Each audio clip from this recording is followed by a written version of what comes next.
प्यारे बच्चों, आप सभी का हमारे चैनल पे बहुत बहुत स्वागत है। दोस्तों, आज के इस वीडियो के माध्यम से क्लास 10th के बच्चों के लिए विज्ञान का 2024 बोर्ड परीक्षा के लिए एक न्यू वायरल मॉडल पेपर लेकर के आ चुके हैं, जो कि 2024 बोर्ड परीक्षा के पॉइंट ऑफ व्यू से काफी हेल्पफुल होने वाला है। और दोस्तों, ये जो वीडियो है उन विद्यार्थियों के लिए खास होने वाली है जो कि 2024 बोर्ड परीक्षा में साइंस का पेपर देने वाले हैं। दोस्तों, आप यकीन मानिए कि इस वीडियो को देखने के बाद आप सभी का बोर्ड के पेपर में अच्छा से अच्छा मार्क्स आ जाएगा, ये मैं गारंटी के साथ बोल सकता हूं। और अब की बार 2024 बोर्ड परीक्षा में जो साइंस का पेपर आएगा, बिल्कुल ऐसा ही पेपर आएगा, इससे बाहर एक भी प्रश्न नहीं आएगा, ये मैं गारंटी के साथ बोल सकता हूं। और अब की बार बोर्ड परीक्षा में धुआं धुआं उड़ा देना है, ठीक है।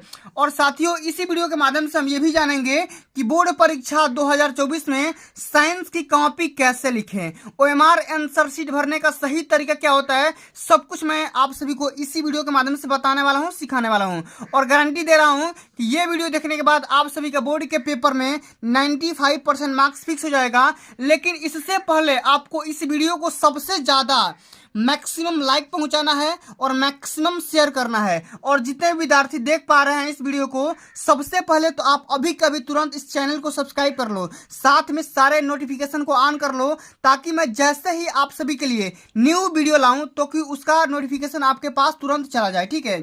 आइए दोस्तों, सबसे पहले हम यहाँ पे इस पूरे मॉडल पेपर को सॉल्व करने से पहले यहाँ पे कुछ निर्देश दिए गए हैं। सबसे पहले तो हम निर्देश को पढ़ेंगे, उसके बाद इस पेपर का धुआं धुआं करने वाला है, ठीक है। ये क्लास 10th के बच्चों का साइंस का ये अब की बार वार्षिक परीक्षा जो होने वाला है उसका ये मॉडल पेपर होने वाला है, ठीक है। और यहाँ पे अब की बार 2024 बोर्ड परीक्षा के हिसाब से 70 नंबर का पूर्णांक आएगा, सभी को पता होगा। और इस पूरे पेपर को हल करने के लिए आपके पास यहाँ पे कुल मिलाकर के 3 घंटा 15 मिनट का टाइमिंग मिलता है, ठीक है।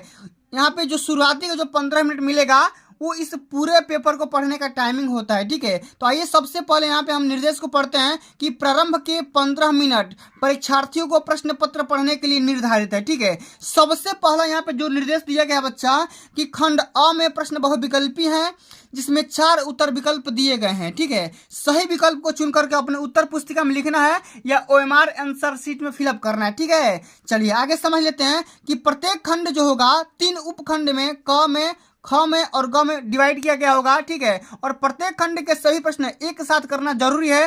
प्रत्येक खंड नए पृष्ठ से आरंभ करना है, शुरू करना है, ठीक है। और सभी प्रश्नों को करना जरूरी है, निर्धारित है, एक भी प्रश्न को आपको छोड़ना नहीं है, ठीक है।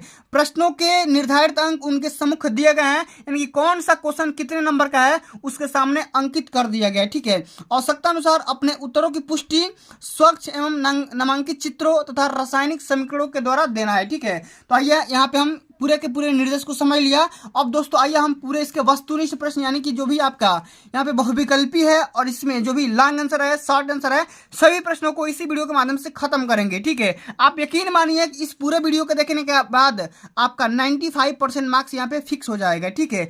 इसलिए आप सभी से हम्बल रिक्वेस्ट है, इस पूरे वीडियो को ध्यान से देख लेना, अंत तक जरूर देखना, वीडियो को लाइक कर देना, शेयर कर देना, अगर चैनल पे नहीं हो तो सब्सक्राइब भी कर देना, ठीक है। आइए सबसे पहला यहाँ पे प्रश्न पूछा गया बच्चा कि किसी वस्तु का वस्तु से बड़ा आभासी प्रतिबिंब बन सकता है, यानी कि उत्तल दर्पण के द्वारा, अवतल दर्पण के द्वारा या समतल दर्पण के द्वारा या अवतल लेंस के द्वारा, ठीक है। तो अगर किसी भी वस्तु का अगर वस्तु से बड़ा और आभासी हम प्रतिबिंब बनाना चाहेंगे तो ये बनेगा अवतल दर्पण में, ठीक है। अवतल दर्पण में यहाँ पे बनेगा, ठीक है। तो यहाँ पे सेकंड ऑप्शन यहाँ पे बिल्कुल राइट आंसर हो जाएगा, ठीक है। चलिए आगे हम बात करते हैं। अगला जो हमारा क्वेश्चन पूछा गया बच्चा कि प्रतिरोधकता का एसआई मात्रक है, बताना है ओम इंटू मीटर, कूलाम या वोल्ट इंटू मीटर या ओम। तो प्रतिरोधकता जो होती है, रेजिस्टिविटी जो होती है, उसका जो एसआई मात्रक होता है, यूनिट जो होता है, वो हो जाता है ओम इंटू मीटर हो जाता है, ठीक है। क्या होता है? ओम इंटू मीटर होता है, ठीक है। इस बात को ध्यान में रखना है, ओम नहीं मारना है। ओम तो रेजिस्टेंस का मात्रक होता है और कूलाम किसका मात्रक होता है? जल्दी से कमेंट बॉक्स में छाप करके बता दो कूलाम किसका मात्रक होता है, ठीक है। चलो आगे बढ़ते हैं। अगला हमारा क्वेश्चन पूछा गया बच्चा कि विद्युत धारा उत्पन्न करने की युक्ति, युक्ति मतलब होता है मशीन, ठीक है। तो विद्युत धारा, इलेक्ट्रिक करंट डेवलप करने की जो मशीन होती है, बनाने की जो मशीन होती है, उसको हम क्या बोल सकते हैं? जनित्र, गैल्वेनोमीटर, एमीटर, एमीटर।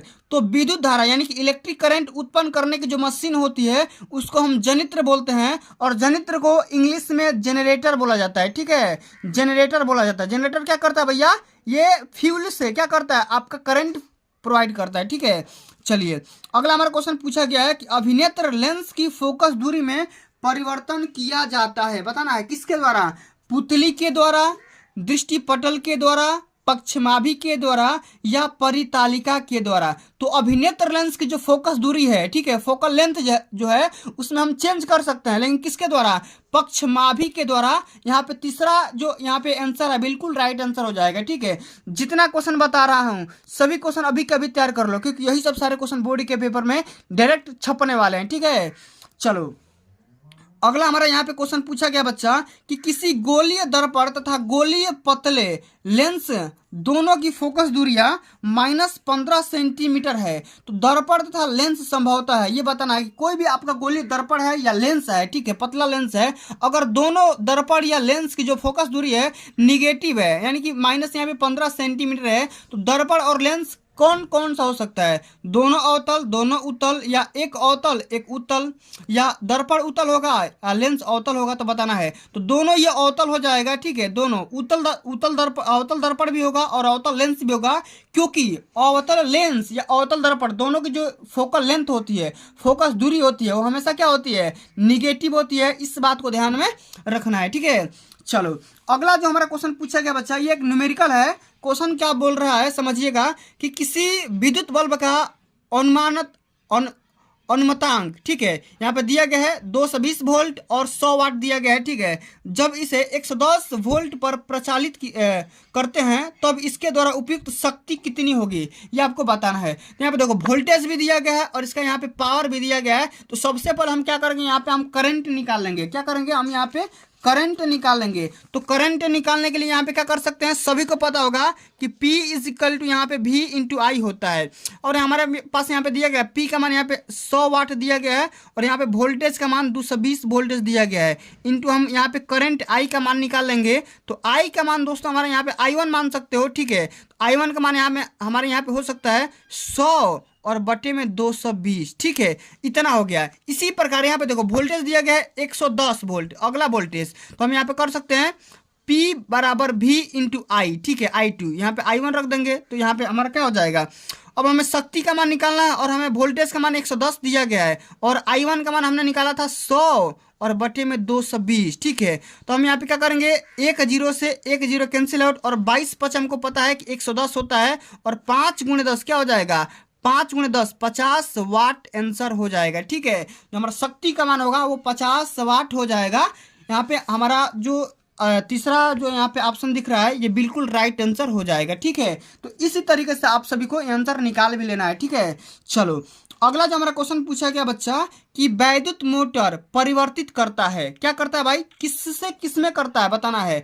रासायनिक ऊर्जा को यांत्रिक ऊर्जा में, यांत्रिक ऊर्जा को रासायनिक ऊर्जा में, यांत्रिक ऊर्जा को वैद्युत ऊर्जा में, या वैद्युत ऊर्जा को यांत्रिक ऊर्जा में। तो वैद्युत मोटर जो होता है ना बच्चा, हम क्या करते हैं, मोटर कैसे चलता है, जैसे ही लाइट आती है, जैसे आप बिजली का बल्ब माने जैसे ही आप बिजली का स्विच ऑन करते हो, आपका मोटर पानी निकालना स्टार्ट कर देता है। ठीक है, सभी को पता होगा।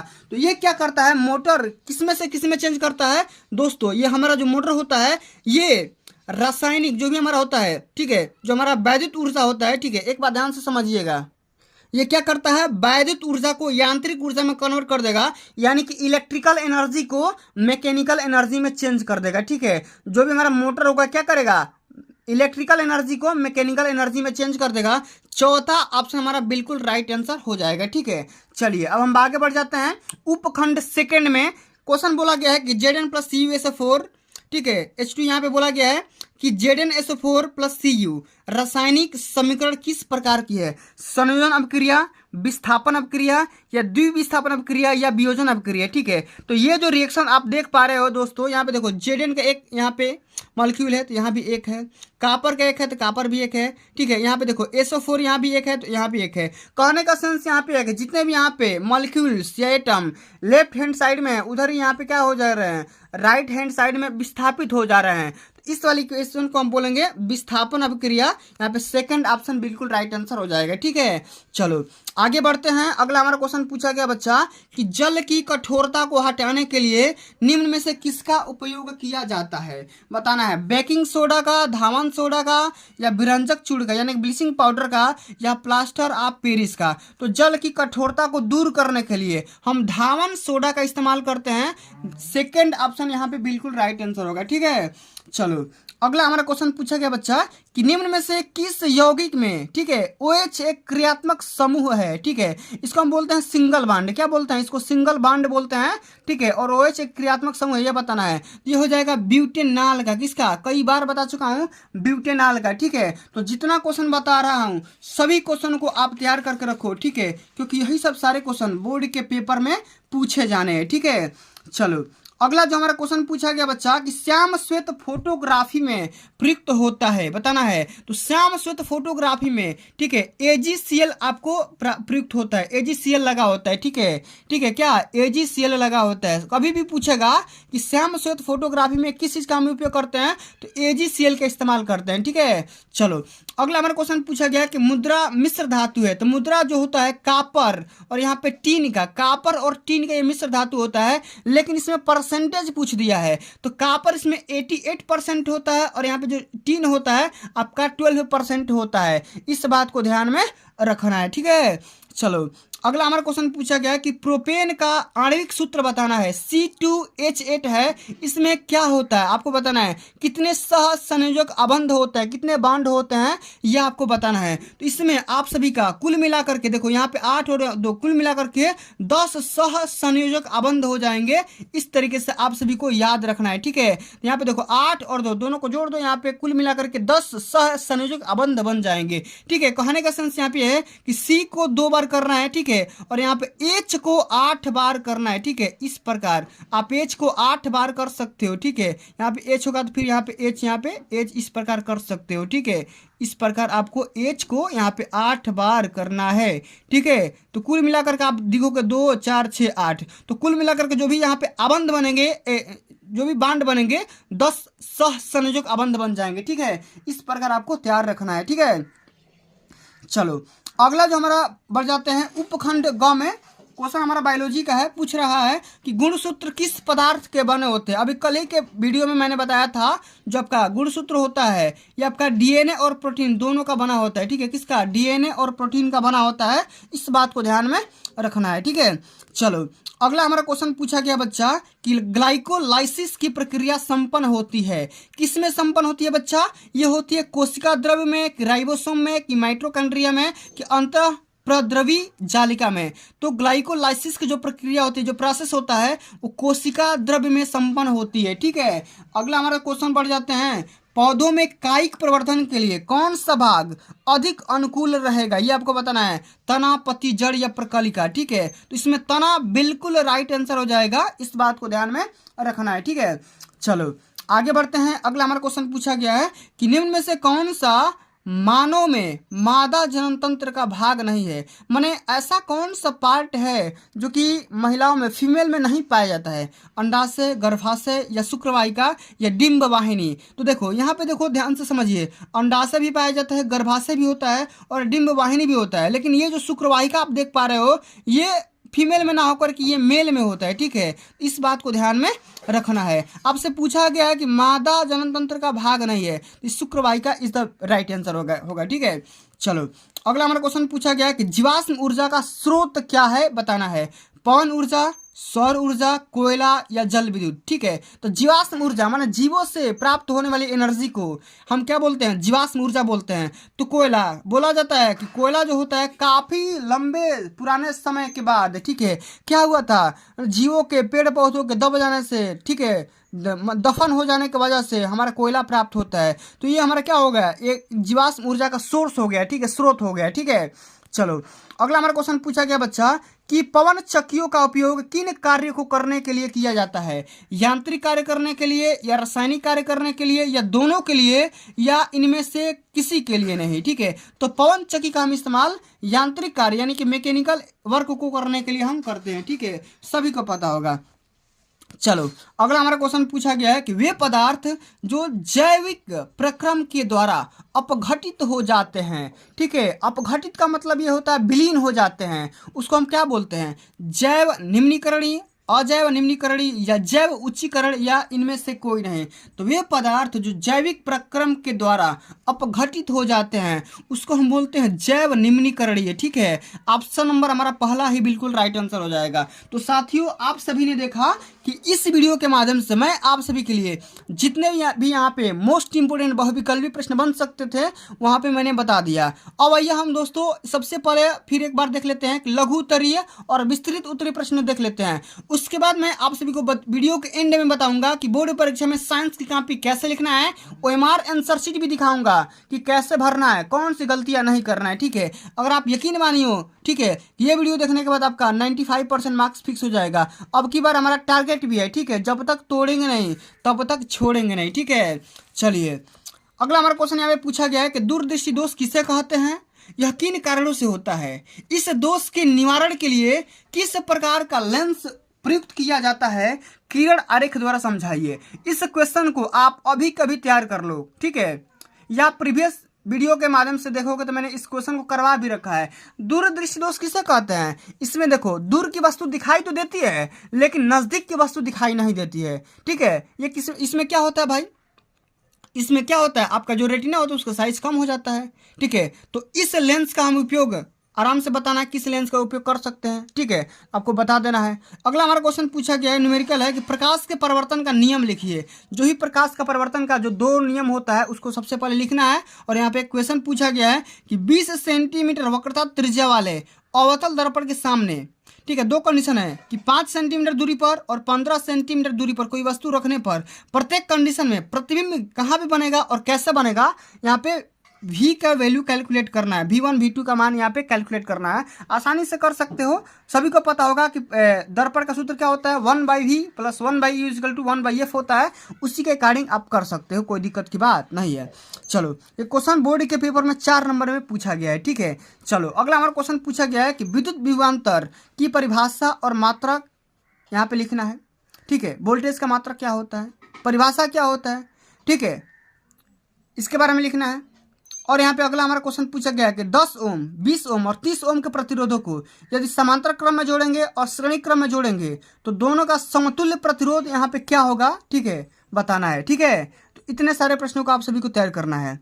अब अगला हमारा क्वेश्चन पूछा गया कि विस्तृत उत्तरीय प्रश्न, ध्यान से समझिएगा, जितना क्वेश्चन बता रहा हूं सभी क्वेश्चन को तैयार करना है कि विद्युत मोटर का नामांकित आरेख खींचकर सिद्धांत और कार्यविधि यहाँ पे स्पष्ट करना है। ये क्वेश्चन बोर्ड के पेपर में 6 नंबर में पूछा गया है कि विद्युत मोटर क्या होता है, इसका कार्य क्या होता है, यहाँ पे इसका फिगर क्या होता है, सब कुछ आप सभी को तैयार करना है। ठीक है, बताना है, तभी आप बोर्ड के पेपर में इतना मार्क्स अचीव कर पाओगे। अगर ये नहीं आ रहा है तो इसको तैयार करो कि परिनालिका किसे कहते हैं, परिनालिका चुंबक की भांति कैसे व्यवहार करती है, किसी क्षण चुंबक की सहायता से विद्युत धारावाही परिनालिका के ऊपर दक्षिण, ठीक है, उत्तर दक्षिण ध्रुव का निर्धारण कैसे कर सकते हैं, इसके बारे में लिखना है। ठीक है, तो अभी तैयार कर लो, अगर नहीं तैयार कर पा रहे हो तो कमेंट करो। ठीक है, मैं तुरंत इसका वीडियो भी अपलोड कर दूंगा, कोई दिक्कत नहीं है। ठीक है, चलो उपखंड सेकंड के बारे में आते हैं कि बेकिंग सोडा बनाने की विधि और उपयोग यहाँ पे लिखना है। 2 नंबर का पूछा जाता है। आधुनिक आवर्त नियम क्या होता है, आवर्त सारणी के किसी आवर्त में बाएं से दाएं जाने पर जो आपका परमाणु त्रिज्या होता है उसमें क्या क्या चेंज आ सकता है, इसके बारे में आपको बताना है। 2 नंबर का पूछा गया है। यहाँ पे देखो IPSC नाम पूछा जाता है, हमेशा बोर्ड के पेपर में 2 IPSC नाम देगा। ठीक है, इसको तैयार करना है, ये हमेशा आएगा। ठीक है, IPSC नाम लिखने के लिए, तो इस वाले क्वेश्चन को भी आपको तैयार करना है। ठीक है, चलो अब अगला जो हमारा क्वेश्चन पूछा गया बच्चा, ध्यान से समझिएगा कि संक्षारण किसे कहते हैं और धातुओं की संक्षारण को रोकने का उपाय हमारा क्या क्या हो सकता है, विधि के बारे में आप सभी को यहाँ पे तैयार करना है। ठीक है, चलो अब आते हैं विस्तृत उत्तरीय प्रश्न में। टिप्पणी करना है कि कार्बनिक यौगिकों के प्रतिस्थापन अभिक्रिया के बारे में लिखना है, साबुन की सफाई प्रक्रिया के बारे में लिखना है और समजातीय श्रेणी के बारे में लिखना है। 6 नंबर में क्वेश्चन पूछा गया है, 2-2 नंबर का है। ठीक है, अगर ये नहीं आ रहा है तो इसका रासायनिक समीकरण कर दो, आप आसानी से नंबर पा जाओगे। ठीक है, तो इन सभी प्रश्नों को तैयार करना है। अब आते हैं यहाँ पे उपखंड ग के बारे में। सबसे पहले बताना है कायिक परिवर्तन क्या होता है, एग्जाम्पल देना है। 4 नंबर का पूछा गया है। मादा जनन तंत्र का स्वच्छ नामांकित चित्र बनाना है, साथ में इसका थोड़ा सा वर्णन भी करना है, ठीक है। जीवाश्म क्या होता है, ये जैव विकास प्रक्रम के विषय में आप क्या किस प्रकार डिनोट कर सकते हैं, ये क्वेश्चन 4 नंबर में पूछा गया, तैयार करना है, ठीक है। चलो अगला हमारा विस्तृत उत्तरीय प्रश्न है कि मानव पाचन तंत्र का नामांकित फिगर बनाना है, अमाशय तथा क्षुद्रांत में होने वाली पाचन प्रक्रिया के बारे में लिखना है। ये क्वेश्चन 6 नंबर में पूछा गया है। अगर ये नहीं आ रहा है तो इसको करो कि पादपों में परिवहन से आप क्या समझते हैं, और पौधों में जल, भोजन तथा अन्य पदार्थों के स्थानांतरण को स्पष्ट करना है, ठीक है। तो ये भी क्वेश्चन 6 नंबर में पूछा गया है। तो साथियों इन सही प्रश्नों को तैयार करना है, तभी आप बोर्ड के पेपर में अच्छे से अच्छे आप मार्क्स ला सकते हैं। अब आइए साथियों हम समझ लेते हैं कि बोर्ड परीक्षा में OMR आंसर शीट आप कैसे भरोगे, ठीक है। तो ध्यान से देखिए, ये बोर्ड परीक्षा 2024 का ये OMR आंसर शीट है। इसी प्रकार का आप सभी को OMR आंसर शीट बनेगा, ठीक है, मिलेगा। आपका OMR जो आंसर शीट होगा कलर का मिल सकता है, ठीक है, लाल भी मिल सकता है, नीला भी मिल सकता है, ठीक है, ब्लैक भी मिल सकता है, कोई दिक्कत नहीं है, इसी प्रकार का मिलेगा। अब इसको यहाँ पे कैसे भरोगे, तो सबसे पहले यहाँ पे देखो, यहाँ पे कुछ महत्वपूर्ण निर्देश दिया गया कि केवल काले बाल पॉइंट का उपयोग करना है। यदि आप कपिल अग्रवाल के नाम से अगर परीक्षा दे रहे हैं तो यहाँ पे अपना नाम भरना है, क्या करना है, रोल नंबर, यहाँ पे परीक्षा कोड कैसे भरना है, सब कुछ यहाँ पे बताया जा चुका है, ठीक है। तो यहाँ पे कौन सा पेपर दे रहे हैं, अर्धवार्षिक दे रहे हैं कि ईयरली दे रहे हैं कि प्री बोर्ड दे रहे हैं, सब कुछ बताना है, किस क्लास में है, आपका रजिस्ट्रेशन नंबर क्या है, रोल नंबर क्या है, सब कुछ आप इसी के अकॉर्डिंग भरेंगे। जैसे यहाँ पे देखो बताया गया आपका किस डेट को पेपर है, तो सबसे पहले आपको यहाँ पे डेट डालना है, किस विषय का पेपर है, यहाँ पे विषय का नाम लिख देना है, परीक्षार्थी के यहाँ पे नाम भरना है, ठीक है, अपने यहाँ पे रोल नंबर, विषय का कोड, यहाँ पे कौन सा पेपर दे रहे हो, किस क्लास में है, रजिस्ट्रेशन नंबर क्या है, सब कुछ आपको यहाँ पे भर देना है, ठीक है। इतना भरने के बाद अब यहाँ पे आ जाओ, ठीक है, जो भी आपका यहाँ पे आंसर सही दिख रहा है, ब्लू या ब्लैक पेन से आपको यहाँ पे कलर कर देना है, ठीक है, कलर एक एक यहाँ पे ऑप्शन को कलर कर देना है, इसी प्रकार आपको 20 तक कलर करना है, ठीक है। अंत में आपको क्या करना है, यहाँ पे अपना साइन कर देना है, आप चाहो तो यहाँ पे अपना पूरा नाम भी लिख सकते हो, और अंत में एग्जामिनर के यहाँ पे साइन लगेगा जो कि आपका क्लास टीचर है, ठीक है। तो इस तरीके से आपको फुल तरीके से OMR आंसर शीट भरना है, ठीक है। अब आइए समझ लेते हैं कि बोर्ड परीक्षा में विज्ञान की कॉपी कैसे भरोगे, कैसे लिखोगे। तो सही तरीके लिखने का सबसे पहले तो OMR तो समझ ही गए, और OMR समझने के बाद, ठीक है, अब यहाँ पे देखो, जिसे यहाँ पे पूछा गया है कि मानव पाचन तंत्र में नामांकित फिगर बनाना है, तो सबसे पहले यहाँ पे हेडिंग लगाओगे कि प्रश्नोत्तर संख्या 11 कर रहे हो, ठीक है। 11 करने के बाद यहाँ पे सबसे पहले हेडिंग लगाना है कि मानव पाचन तंत्र, इसके बारे में कुछ 10 लाइन या 5 लाइन लिखना, और लिखने के बाद यहाँ पे फिगर बना देना, ठीक है। और फिगर बनाने के बाद यहाँ पे पूछा गया अमाशय और क्षुद्रांत में होने वाली कौन कौन सी पाचन प्रक्रिया है, उसके बारे में आराम से लिख देना है, ठीक है। इसी प्रकार आपको पूरा क्वेश्चन करना है, ठीक है। समझ में आ गया, तो समझ में आ गया है तो दोस्तों आज के लिए बस इतना ही। अगर ये वीडियो आप सभी को अच्छी लगी होगी, हेल्पफुल लगी होगी, तो वीडियो को लाइक कर देना, शेयर कर देना, अगर चैनल पे न हो तो सब्सक्राइब कर देना। मिलते हैं अगली वीडियो में, तब तक के लिए जय हिंद, जय भारत, वंदे मातरम।